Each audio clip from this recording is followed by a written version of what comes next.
السلام علیکم دوستو، میں ہوں شعیب۔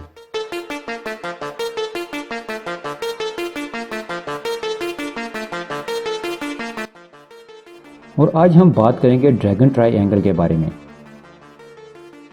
ناظرین، دنیا کے زیادہ تر لوگ اب تک صرف برمودا ٹرائی اینگل کو ہی سب سے خطرناک اور پراسرار علاقہ مانتے ہیں۔ اس ٹرائی اینگل میں ہزاروں کشتیاں، انسان، یہاں تک کہ ہوائی جہاز تک پراسرار طور پر غائب ہو چکے ہیں، جن کا آج تک کوئی سراغ نہیں مل سکا۔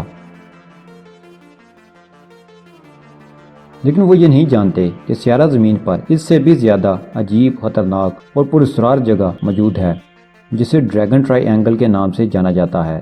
یہ ٹرائی اینگل ہزاروں ہوائی جہاز اور بحری بیڑے نگل چکا ہے۔ یہ علاقہ کئی انسانوں کو ہمیشہ کے لیے غائب کر چکا ہے۔ یہ علاقہ برمودا ٹرائی اینگل سے بھی زیادہ پراسرار ہے۔ یہ جاپان اور فلپائن کے درمیان پیسفک اوشن میں موجود ہے، جس کا زیادہ تر حصہ فلپائن کی جانب آتا ہے۔ اس ٹرائی اینگل کے قریب سے گزرنے والے جہازوں سے دیکھا گیا ہے کہ اس ٹرائی اینگل کے قریب قطب نما کام نہیں کرتے،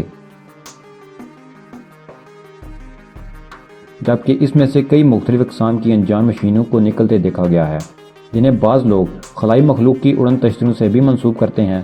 اگر یہ اڑتی چیزیں واقعی ہی UFOs تھیں تو یقیناً سمندر کے اس حصے میں ان کا خفیہ اڈا ہو سکتا ہے، جو سمندر کے اندر ہو۔ سمندر کے اس حصے کی پیمائش آج تک نہیں کی جا سکی، اس لیے کہا نہیں جا سکتا کہ یہ کتنا گہرا ہے۔ جنگ عظیم دوم کے ریکارڈز کے مطابق 1500 بمبار جہاز اور ہزاروں ملٹری اور سویلین جہاز اس شیطانی مثلث میں غائب ہو چکے ہیں۔ یہاں گم ہونے والے جہازوں کی تعداد برمودا ٹرائی اینگل سے بھی کہیں زیادہ ہے، لیکن حیرت کی بات ہے کہ اس بارے میں لوگوں کو بہت کم بتایا جاتا ہے۔ کہیں ایسا تو نہیں کہ برمودا ٹرائی اینگل میں اس شیطانی طاقت کی صرف جھلک دکھائی جاتی ہے تاکہ لوگ ادھر متوجہ رہیں اور اصل بیس کیمپ یہاں ہو۔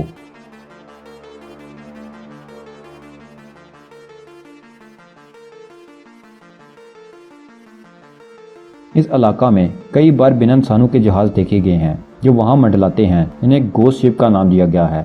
یہ گھوسٹ شپ صرف اسی علاقہ میں گھومتے رہتے ہیں۔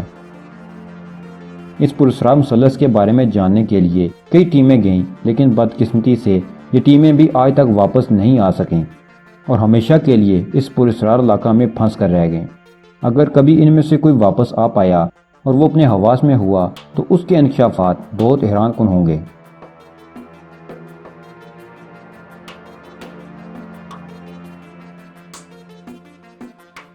یہ علاقہ جاپان کے ساحلوں سے دیکھا جا سکتا ہے۔ لوگوں نے یہاں UFOs کو دیکھا ہے جن کی روشنی سمندر پر پڑ رہی ہوتی ہے۔ ان بڑھتے پراسرار واقعات کو دیکھتے ہوئے جاپان کے ایک ادارے کو بھاری فنڈز دے کر ان کی جانچ کا کام سونپا گیا۔ یہ ادارہ UFOs کو جانچنے اور ان کے شواہد اکٹھے کرنے کا کام کرتا ہے۔ اس ادارے نے اس علاقے کی 200 سے زائد تصاویر لیں، جن میں کچھ عجیب اڑنے والی چیزوں کو واضح طور پر دیکھا جا سکتا ہے۔ چائنا اور جاپان کے لوگوں کا ماننا ہے کہ یہاں ڈریگنز رہتے ہیں۔